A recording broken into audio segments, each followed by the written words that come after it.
नमस्कार, बहुत बहुत स्वागत आपका अनादि टीवी पर। मैं हूं आपके साथ पारुल और आज एक बार फिर से हम आपके लिए लेकर आए हैं विशेष कार्यक्रम अनादि टीवी की विशेष पेशकश सावन सोमवार को लेकर। जी हां, शिव की साधना करने का ये पूरा महीना है, या यूं कहें कि इस बार तो 2 महीने हैं हमारे पास। 4 नहीं 9 सोमवार हैं जब हम भगवान की पूजा अर्चना के लिए लीन हो सकते हैं।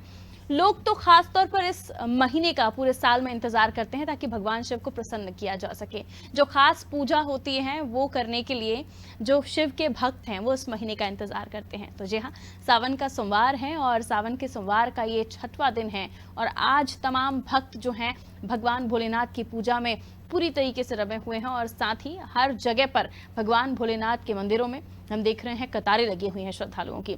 लेकिन व्रत के साथ साथ हम उन तमाम चीज़ों का भी ख्याल रखें, जो उपाय बताए जाते हैं, जो सामग्री बताई जाती है, पूजा की विधि क्या होनी चाहिए, तो आपका व्रत निश्चित ही सफल होगा। लेकिन उन बातों को बताने के लिए आपके पास होने चाहिए कोई एक्सपर्ट। तो हमारे साथ इस वक्त मौजूद हैं पंडित राजेश दुबे जी। पंडित जी, बहुत बहुत स्वागत आपका अनादि टीवी पर। और पंडित जी, आज हमें बताएंगे कि ये जो 6वां सोमवार है इसका कैसे हमें ध्यान रखना है, सुबह से हमारी दिनचर्या क्या हो, व्रत कर रहे हैं तो हमें किस बात का ध्यान रखना चाहिए, पूजा की सामग्री क्या हो, विधि विधान इस बार का क्या है। जी, श्रावण का सोमवार विशेष महत्व रखने वाला, प्रत्येक व्यक्ति के अंदर आनंद को देने वाला कहा जाता है। श्रावण के मास में वैसे ही मन पुलकित होता है और उसमें भगवान शिव का पूजन करना एक विशेष आनंद का विषय होता है।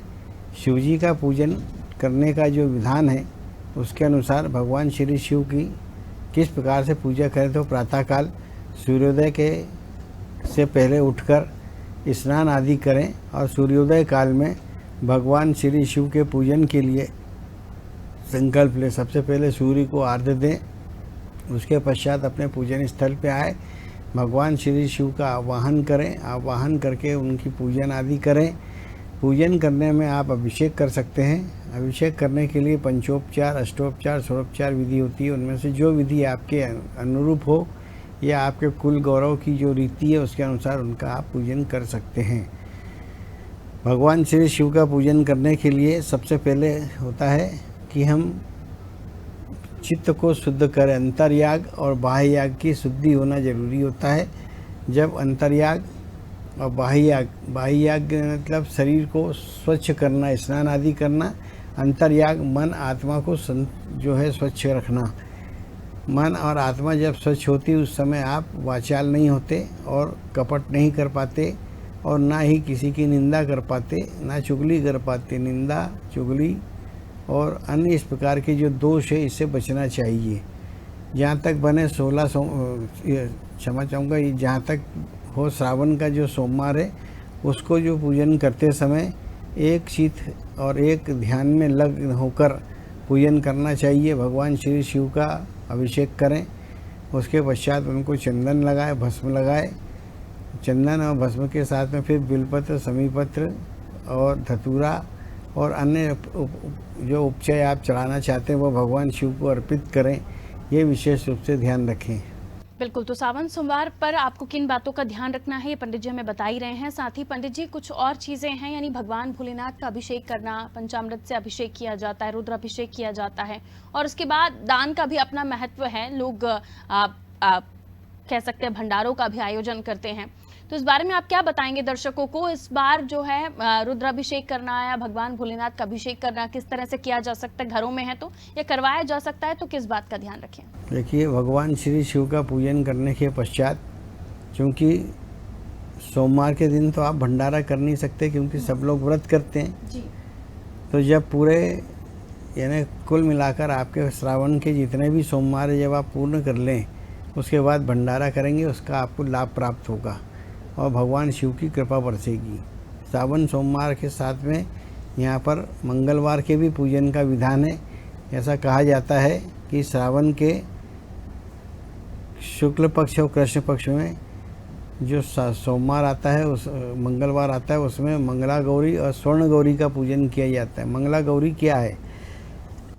पार्वती जी का स्वरूप है। कहा जाता है कि मंगला गौरी व्रत करने से दाम्पत्य सुख की प्राप्ति होती है और वैधव योग नष्ट होता है। इसी प्रकार से स्वर्ण गौरी का पूजन करने से घर में दरिद्री का नाश होता है और घर में सुख शांति समृद्धि अपार होती है और इस प्रकार से जो है सोमवार और मंगलवार का श्रावण में पूजन करने का एक विशेष महत्व शास्त्रों के द्वारा प्रतिपादित किया गया है। बिल्कुल पंडित जी, धन प्राप्ति के लिए भी, घर में सुख शांति के लिए भी भगवान भोलेनाथ की पूजा अर्चना की जाती है। खासतौर पर रुद्राभिषेक के बारे में बताया जाता है कि घर में सुख शांति के लिए, धन प्राप्ति के लिए भी रुद्राभिषेक कराया जाता है। घरों में रुद्राभिषेक किया जाता है, शतरुद्री कराई जाती है और इसको कराने के लिए कुछ लोग जल से करते हैं, कुछ लोग दूध की धारा से करते हैं, कुछ लोग शत्रु का नाश करने के लिए जो है सरसों के तेल से करते हैं, समृद्धि पाने के लिए गन्ने के रस से करते हैं। ऐसे अनेकों प्रकार के जतन किए जाते हैं और जिससे भगवान शिव को प्रसन्न किया जाता है। अभिषेक का विशेष महत्व है जो वो आप ध्यान रखें कि बिना अभिषेक के शिव का पूजन ही नहीं माना जाता। तो अभिषेक जरूर करें। अभिषेक करने से आपको सारे फलों की प्राप्ति होती है। दान और पुण्य का भी इसमें विशेष महत्व है। दान पुण्य जो है प्रत्येक सोमवार के दिन करना चाहिए। मंदिरों में जाकर फल आदि चढ़ाकर फल का दान करना चाहिए, मिष्ठान का दान करना चाहिए और जहाँ तक बने तो बटुकों को जो है दान करना चाहिए। कन्या को कुछ ना कुछ दान में देना चाहिए। ऐसा करने से आपके धन का शोधन होता है और धन की अभिवृद्धि होती है।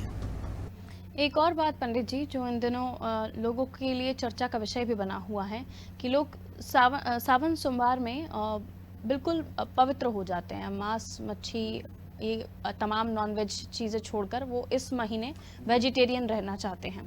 और जब हम लोगों को सुनते हैं तो उनका ये भी विचार होता है कि एक महीने आप वेजिटेरियन बन जाएं पूजा के लिए और बाकी महीने आप मांसाहार का सेवन करें। तो इस बारे में क्या बताएंगे दर्शकों को? सावन सोमवार की पूजा क्या सफल होती है इस तरह से? देखिए, जब आप कोई भी व्रत करते हैं तो उसमें मांसाहार नहीं होना चाहिए। कुल मिलाकर मांसाहार शब्द तो एक मैंने कहने की बात है। तामसिक प्रवृत्ति नहीं होना चाहिए। तमोगुण जो है उसका नष्ट हो जाना, क्योंकि भगवान शिव तमोगुण, रजोगुण, सतोगुण तीनों गुणों के स्वामी हैं। तो जब व्रत उपासना करते हैं तो उनके सामने तम भाव से नहीं होना चाहिए, अन्यथा जो है उग्रता पैदा होती है और उससे आपका नाश होता है। इसलिए मांस, मदिरा और इसके अलावा जितने भी तामसिक सेवन है उनको नहीं लेना चाहिए। ये व्रत बंद करते समय विशेष रूप से ध्यान रखने योग्य बात है। व्रत को करें बिना किसी प्रकार से क्रोध किए, बिना किसी प्रकार से झूठ बोले, ऋण लेकर पूजा नहीं करना चाहिए। विशेष रूप से ध्यान रखें कि जब कभी शिव का पूजन ही नहीं बल्कि किसी भी देवता का पूजन आप करते हैं तो आपका मन प्रसन्न होना चाहिए और अंतःकरण शुद्ध और चित्त शुद्ध होना चाहिए। शुचिता का ध्यान रखना परम आवश्यक होता है। पंडित जी, हम देखते हैं कि सावन सोमवार में कई तरह की यात्राओं को निकालने का भी चलन है। हम देखते हैं कि कहीं भगवा यात्रा निकाली जा रही है तो कहीं अलग अलग जगहों से जल लेकर लोग अभिषेक करने के लिए पहुंच रहे हैं। इन यात्राओं का और सावन सोमवार के व्रत का, क्या ये व्रत करके ही यात्रा में जाया जा सकता है या इन यात्रा करने वालों का उद्देश्य भगवान भोलेनाथ को प्रसन्न करना है? क्या बताएंगे? देखिए, क्या है, विशेष रूप से श्रावण के मास में कांवड़ यात्रा होती है और कावड़ लाकर जो है भगवान शिव को जल चढ़ाया जाता है। कहा जाता है कि सतयुग में सर्वप्रथम रावण ने कावड़ लेके भगवान शिव का अभिषेक किया था और उससे शिव जी तुरंत प्रसन्न हुए और उन्होंने रावण को अनेकों वरदान दिए। तब से एक प्रचलित अवस्था में यह बात आ गई कि भगवान शिव को प्रसन्न करना है तो कावड़ से प्रसन्न होते हैं, इसलिए लोग कावड़ की यात्रा करते हैं। इसके अलावा आप देखेंगे श्रावण के मास में मंदिरों में झूले लगते हैं, तो घर से महिलाएं, बच्चे, पुरुष आदि जो है वो मंदिरों में जाते हैं, वहाँ पर झूला झूलते हैं। श्रावण के मास में झूला झूलने का विशेष महत्व है। उसके पीछे कारण ये है, वैज्ञानिक कारण है कि यदि आप झूला झूलते हैं तो उसकी वजह से आपके किडनी में दोष नहीं आता। ये झूला सबसे बड़ा इस चीज़ का प्रतीक माना जाता है। तो झूला झूलते हैं, झूला झूलना चाहिए। और भगवान श्री शिव का जब आप स्मरण करते हुए झूला झूलते हैं तो आप देखेंगे आपकी नसिकाएं खुल जाती है और उन नसिकाओं से जो आप श्वास लेते हैं उससे शरीर के भीतरी हिस्से में यानी आंतरिक स्थितियों में जो है आंतरिक बल की प्राप्ति होती है। बिल्कुल, तो हर चीज़ का अपना एक महत्व है जो हमने बहुत पहले से सोचा समझा और सीखा है, जो हमें हमारे बुजुर्ग करने के लिए कहते हैं। उसके पीछे और भी कई कारण होते हैं तो वो हमें करते आना चाहिए। और बुजुर्ग जो परंपरा बताते हैं, जो हमारे ये सनातन धर्म की परंपराएं हैं, उन्हें मानना तो बहुत ही ज़रूरी है अगर आप सनातन धर्म से जुड़े हुए हैं तो। भगवान भोलेनाथ की पूजा अर्चना के साथ साथ पंडित जी क्या कुछ विशेष उपाय किए जा सकेंगे, क्योंकि छठवां सोमवार है और कुछ लोग चाहेंगे कि आगे वो पूरा भी इस व्रत को करें, यानी 9 व्रत रखें। कुछ लोग चाहेंगे कि छठवां व्रत करके या इससे आगे वाला सोमवार करके भी वो छोड़ सकते हैं। तो अगर व्रत समाप्ति करनी हो या वो चाहते हैं कि अब व्रत उन्हें आगे नहीं करना है, तो उसके बाद वो उन्हें क्या करना चाहिए? देखिए, व्रत को करते हैं और यदि बीच में छोड़ना चाहते हैं तो उसके लिए उद्यापन का व्यवस्था दी है। उसमें उद्यापन करना चाहिए। उद्यापन का मतलब भगवान श्री शिव का पूजन करें, उनका श्रृंगार करें, श्रृंगार करके भजन कीर्तन आदि करें और भंडारा करा दें, या उद्यापन में दान पुण्य आदि कर दें, भंडारा नहीं कराएं तो ऐसा करने से जो है आप व्रत छोड़ने के भागी हो सकते हैं। अन्यथा जो है पूरे की पूरे सोमवार जितने भी होते हैं उनमें व्रत करना अनिवार्य होता है। तो पूरे के पूरे सोमवार में व्रत करना अनिवार्य होता है। अगर आप बीच में छोड़ना भी चाहते हैं तो उद्यापन कर सकते हैं। उद्यापन की भी पंडित जी कोई विधि होगी, प्रक्रिया? उद्यापन की विधि ये है कि जब सबसे पहले भगवान शिव का पूजन करेंगे, अभिषेक करेंगे, उसके बाद उनका श्रृंगार करेंगे, श्रृंगार करके हवन करेंगे। हवन करने के पश्चात जो है बटुकों को भोजन कराना, कन्याओं को भोजन कराना। उसके बाद अपने समाज में अपने परिवार के लोगों को एकत्र करके भोजन कराना। इस प्रकार से भंडारा कराया जाता है। और भंडारा कराने के साथ साथ जो है विशेष रूप से दान दिया जाता है। तो दान जो होता है वो जैसे बायना, एक दूसरे को महिलाएं सुहाग का सामान जो है आदान प्रदान करती है। ऐसा करने से जो है उद्यापन की सारी श्रेणियाँ समाप्त हो जाती हैं। बिल्कुल। और इस उद्यापन को हम जो 9वें दिन भी हम जब व्रत खत्म करेंगे पंडित जी, तब भी हम इसी तरह से उद्यापन करेंगे? नहीं, सावन सोमवार यदि आप पूरे करते हैं तो उसमें उद्यापन की आवश्यकता होती नहीं है। उद्यापन 2 दशा में होता है, या तो आप बीच में व्रत छोड़ रहे हैं तो कर देंगे, या फिर हमेशा के लिए छोड़ रहे हैं तब करेंगे, कि फिर कभी सावन में नहीं करेंगे, तब उद्यापन कर सकते हैं। और ये भी कहा जाता है कि एक बार आप व्रत करना शुरू करते हैं तो आपको हर साल व्रत करना चाहिए। ऐसा कोई जरूरी नहीं है। शिव के दर्शन करने मात्र से समस्त पाप और अपराध नष्ट हो जाते हैं। यदि आप उद्यापन करते हैं तो ठीक, नहीं करते तो ठीक। इसी प्रकार से व्रत करते हैं तो ठीक, नहीं करते हैं तो ठीक। ध्यान रखिए, भगवान शिव कभी भी किसी का अनिष्ट नहीं करते, अमंगल नहीं करते। भगवान इतने भोले हैं कि केवल आप उनका नाम ले लें और दर्शन कर लें तो फल दे देते हैं। इसलिए मन में कोई ऐसे भावना पाले कि ऐसा करेंगे तो ऐसा होगा, वैसा करेंगे तो ऐसा होगा। बिल्कुल शुद्ध अंतःकरण से भगवान शिव को समर्पित होकर आप जो है पूजन करेंगे तो आपको सारे फलों की प्राप्तियां होगी। शुद्ध अंतःकरण से आप अपने मन को साफ रख के पूजा पाठ कीजिए, भगवान भोलेनाथ जरूर प्रसन्न होंगे। और देखिए, पिछले एपिसोड में हमने आपको बताया था कि आप क्या कुछ उपाय कर सकते हैं। आज पंडित जी से अब हम जानेंगे पंडित जी क्या कुछ हमें दान करना चाहिए, राशि अनुसार क्या कुछ दान इस बार होने चाहिए, खासतौर पर सावन सोमवार में। सावन के सोमवार में दान का जो महत्व है उसमें स्त्री और पुरुष दोनों को दान करना चाहिए। बच्चे हैं यदि उनके सामर्थ्यवान है तो वो भी दान कर सकते हैं।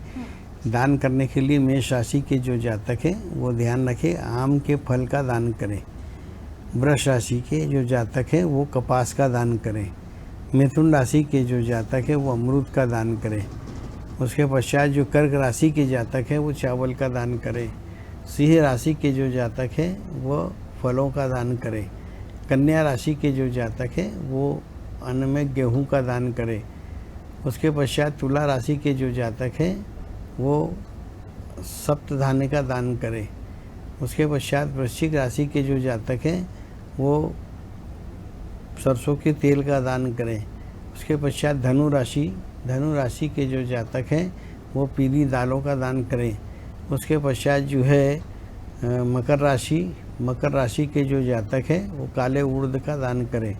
कुंभ राशि के जो जातक हैं वो सप्तधान्य का दान करें। मीन राशि के जातक हैं वो कपास का दान करें। तो इस अनुसार आपको जो दान करना है, क्योंकि दान का भी अपना महत्व होता है। अगर आप व्रत रख रहे हैं और इवन अभी हम सावन सोमवार की बात नहीं कर रहे हैं, वैसे भी आपको दान धर्म करते रहना चाहिए, उससे आपके घर में बरकत भी बनी रहती है। ये अगर मैं गलत नहीं कह रही हूँ पंडित जी तो उसको, और आपका खुद भी आपका मन शांत रहता है कि हमने, क्योंकि आप कितना भी अच्छा काम कर लीजिए लेकिन आपके यहाँ जो पैसा आ रहा है उसमें कुछ ना कुछ तो आपको दूसरे की खुशी के लिए भी दान करना चाहिए और अपने घर की सुख शांति के लिए भी दान करना चाहिए। तो सावन सोमवार में पंडित जी ने आपको बताया राशि अनुसार किस तरह से आपको दान दक्षिणा देना है और किन फलों का भी आप दान कर सकते हैं जिससे आपको लाभ होगा। पंडित जी, सावन सोमवार में जब हम देखते हैं कि अलग अलग जगहों पर अभिषेक तो होते ही हैं, लोग अपने घरों में पूजा अर्चना करते हैं और उसके बाद दूसरे मंदिरों में भी जाकर अभिषेक करते हैं। इस दौरान कहा जाता है खास तौर पर जो भिक्षा लेने वाले लोग होते हैं, किसी को आप करें ना करें दान, उनको जरूर करें। नहीं, भिक्षा लेने वाले जो लोग होते हैं उनमें भी योग्य पात्र को देखकर दान करें। जैसे अपाहिज हो, वृद्ध हो, बालक हो, ऐसे जो कमा के खा सकते हैं उसको दान कभी नहीं देना चाहिए। कुपात्र के कहलाते हैं वो, अर्थात कुपात्र को दान न करके जो निमित्त पात्र कहलाते हैं उनको दान करना चाहिए। पूजा में पंडित जी सामग्री तो हम बता ही रहे हैं दर्शकों को कि क्या कुछ उपयोग किया जा सकता है, लेकिन क्या आप खास बताएंगे कि क्योंकि कई बार हम होता है जैसे गूगल की बात की जाती है और कई ऐसी चीज़ें जो आप उपलब्ध नहीं हो पाती हैं, तो क्या आप बताएंगे कि खास उस चीज़ को आपकी सामग्री में तो होना चाहिए? देखिए, सामग्री में खास विशेष रूप से कपूर रहना चाहिए। जब भगवान शिव का हम पूजन करते हैं तो कपूर से उनकी आरती की जाती है। कर्पूर गौरम कर्पूर अवतारम, ये उसके साथ में मंत्र का भी पाठ किया गया। तो कर्पूर जो है वो अनिवार्य है, चंदन अनिवार्य है और भस्म अनिवार्य है। ये तीन चीज़ें विशेष रूप से होना चाहिए। पत्तों में बेलू पत्र अनिवार्य है, शमी पत्र ऐच्छिक है, मिल जाए तो ठीक है, नहीं तो हाथ जोड़ ले। इस प्रकार से ये अनिवार्य चीज़ जो करने योग्य कृत्य है उनको करना चाहिए। लोग जब मंदिर जाते हैं पंडित जी तो अलग अलग तरह का प्रसाद का चढ़ावा होता है, पूजा अर्चना करते हैं, तमाम चीज़ें होती हैं, लेकिन उसके अलावा हम ये भी जानते हैं कि कई लोग आज भी कई तरह की भ्रांतियां रखते हैं मन में। उनका कहना होता है कि इस शिवलिंग पर जाइए तो ज़्यादा आपको लाभ मिलेगा, उस मंदिर के शिवलिंग पर जाएंगे तो आपको ज़्यादा लाभ मिलेगा। इस बारे में आप दर्शकों को क्या अपनी राय देना चाहेंगे कि भगवान तो सभी जगह उपस्थित हैं और ख़ास तौर पर जब आप पूजा अर्चना कर रहे हैं तो? देखिए, मनोभाव का प्रपंच है कि कहाँ जाएंगे तो कैसा लाभ प्राप्त होगा। ये केवल मन भाव है और प्रपंच है, ये आपका रंज है, मनोरंजन है ये आपका। शिव का पूजन, जिसके पास शिवलिंग ना हो वो अपने हाथों पे शिवलिंग बनाकर पूजन कर सकते हैं। शिवलिंग का पूजन हर घर में शिव होता है, ऐसा कहा जाता है। शास्त्रों में कहा है जिस गाँव में वेद ना हो, पाठशाला या मठ ना हो या शिवालय न वो, उस जगह पे वास नहीं करना चाहिए। तो हर जगह स्थान पर शिव होते हैं। आपके घर पे भी शिव होते हैं, मूर्ति होती है या प्रतिमा होती है, तो उसका पूजन करना चाहिए। मंदिर जाके देवालय में पूजन करते तो बहुत अच्छी बात है, क्योंकि सामूहिक पूजन होता है, उसका विशेष फल प्राप्त होता है। घर पे पूजन करते उसका भी विशेष फल प्राप्त होता है। ऐसी बात नहीं कि वहाँ मंदिर में विशेष फल प्राप्त हो रहा और यहाँ पर विशेष नहीं हो रहा। फल ना भी आप पूजा कर पाए, अपने मन में यदि आपने ओम नमः शिवाय, ओम नमः शिवाय या मंत्र है ओम नमः शिवाय, ओम नमः शिवाय, या महामृत्युंजय का बीज मंत्र ओम जुम स, इसका भी यदि आपने श्रावण मास में पाठ कर ली या हर सोमवार को पाठ कर ली तो आपको जो है सारे प्रकार के फल प्राप्त होते हैं। निरोग काया होती है, घर में धन होता है, सुख होता है, शांति होती है, समृद्धि प्राप्त होती है। समय समय पर आपके सारे काम बनते जाते हैं, बिगड़े काम भी सुधार जाते हैं। ये भगवान शिव के मंत्रों का पाठ करना चाहिए। बिल्कुल पंडित जी, इसी के साथ क्योंकि अब आपने मंत्र बताया है तो मैं चाह रही हूँ हमारे दर्शकों को, कई ऐसे परिवारों में आजकल जो बेटियां हैं, युवतियां हैं, उनके लिए वर ढूंढा जाता है, लेकिन जो जैसी उनकी चाहत होती है, जैसा वो चाहते हैं कि वो अपनी बेटी के लिए या लड़की खुद भी अगर पति की कामना कर रही है तो जो गुण वो चाहती है अपने पति में वैसा नहीं मिल पाता है। तो खुद के उनकी खुद की कोशिशें भी रहती हैं कि वो तमाम तरह के प्रयास भी करते हैं। क्या उपाय बताएंगे आप ऐसी युवतियों को, ऐसे परिवार के लोगों को जो अपनी बेटी के लिए वर की तलाश कर रहे हैं? जिन कन्याओं का विवाह नहीं हो रहा है और विवाह के लिए भगवान शिव को प्रसन्न करने के लिए क्या करना चाहिए? भगवान शिव को प्रसन्न करने के लिए मुट्ठी भर अक्षत लें और वो शिवलिंग के ऊपर छोड़ दें और फिर शिव जी से प्रार्थना करें कि हे प्रभु, मैं आमुख गोत्र आमुख निवास स्थान आमुख अपने शुभ विवाह के लिए अक्षत आपको प्रदान करती हूँ या आपको समर्पित करती हूँ। आप मेरे मनोरथ को पूर्ण करें। आप देखेंगे जैसे ही वो अक्षत शिव जी के ऊपर फिर, क्योंकि अभिषेक उनका लगातार होता रहता है, तो वो जैसे ही झरण होगा, जैसे ही झड़ेंगे तो उसके पश्चात जो है आपके मनोरथ की पूर्ति हो जाएगी। ये पक्का और अटूट विश्वास के साथ ये जो है कहा जाता है। दूसरा जो है आँख का जो फूल होता है वो फूल चढ़ाएं, और फूल चढ़ाने के पश्चात भगवान शिव से शुभ विवाह के लिए प्रार्थना करें। बालक हो या बालिका हो, उनके मनोरथ की पूर्ति होती है। पंडित जी, अब हम चाहेंगे कि हमारे दर्शकों को आप सावन सोमवार के बारे में, इस महीने की शुरुआत के बारे में बताएं, और सावन सोमवार का व्रत रखने के पीछे की क्या कहानी है ये भी बताएं। श्रावण का सोमवार विशेष रूप से जो 12 मास होते हैं उसमें श्रावण मास होता है। श्रावण मास जो होता है यहाँ पर दक्षिणायन लग जाता है, और दक्षिणायन होने के कारण जो भगवान श्री विष्णु पाताल लोक में चले जाते हैं, तो शिव सृष्टि संभालने के लिए पृथ्वी पे आते हैं। शिव जब सृष्टि पर आते हैं तो सृष्टि आनंदित हो जाती है और पुलकित हो जाती है और प्रसन्न हो जाती है। उसी प्रकार से सबका मन प्रसन्न होता है, पुलकित होते हैं। इस काल में आप देखेंगे चारों ओर हरियाली होती है, जिसे देखकर आपको आनंद आता है, निरोग काया होती है। तो भगवान शिव का पूजन करने के पीछे महत्व ये है कि जब वो इस पृथ्वी पे आए तो उनका स्वागत प्रकृति करती है। आप प्रकृति का एक अंग हो, इसलिए आपके मनोभाव में भी ये बातें आ जाती है कि हम शिव को कैसे प्रसन्न करें, और आप जो है उनको प्रसन्न करने के लिए अपने प्रयास करते हैं। बिल्कुल, और शिव को प्रसन्न करने के लिए लोगों के अपने अपने प्रयास होते हैं। लोग कोशिश करते हैं कि किसी भी तरह की कोई चूक ना हो, कोई गलती ना हो, इसलिए वो हम देखते हैं आप भी कोई नई बच्ची या फिर कोई ऐसा शख्स जो पहला सोमवार कर रहा हो या पहली बार सावन सोमवार के व्रत कर रहे हो, तो आज भी हमारे घरों में परंपरा है कि वो बच्चे अपने बड़ों से पूछते हैं, बुजुर्गों से पूछते हैं। और कई जो ऐसे बच्चे होते हैं जो दूर देशों में बैठे हुए हैं, उनके पास नहीं है, किसी से बातचीत करके नहीं समझ पा रहे होते हैं, तो इसलिए हम कोशिश करते हैं कि हमारे साथ पंडित जी आएँ और आपको तमाम जानकारियां दें, वो भी ऐसी जानकारियां जिसे आप करके करें तो आपकी पूजा भी सफल हो। पंडित जी ने उपाय भी बताए हैं, पंडित जी ने मंत्र भी बताए हैं, और इसके पीछे क्या कहानी है, क्या कुछ लाभ है, क्या कुछ आपको करना चाहिए, क्या नहीं करना चाहिए, इस बात का भी ध्यान रखने के लिए पंडित जी ने आपको कहा है। पंडित जी, बहुत बहुत शुक्रिया हमें समय देने के लिए। आपने हमें समय दिया और साथ ही हमारे दर्शकों को बहुत अच्छी जानकारियाँ दी। इसी के साथ आज की इस विशेष पेशकश में इतना ही। आप भी अपना ख्याल रखिए, सावन सोमवार का व्रत रख रहे हैं तो ज़रूर नियमों का पालन कीजिए, और इसी के साथ अपनी सेहत का भी ध्यान रखिए, क्योंकि व्रत हम करते हैं इसका मतलब ये नहीं कि आप अपनी सेहत का ध्यान रखना भूल जाएं। अपनी सेहत का भी ख्याल रखिए, पूरे सोमवार कीजिए। अगर बीच में अगर आपका कोई सोमवार आप उस सोमवार से छोड़ना भी चाह रहे हैं तो पंडित जी ने उद्यापन का भी जिक्र किया है, उसके बारे में भी बताया है, तो आप इसे भी कर सकते हैं। अपना ख्याल रखिए। हर हर महादेव।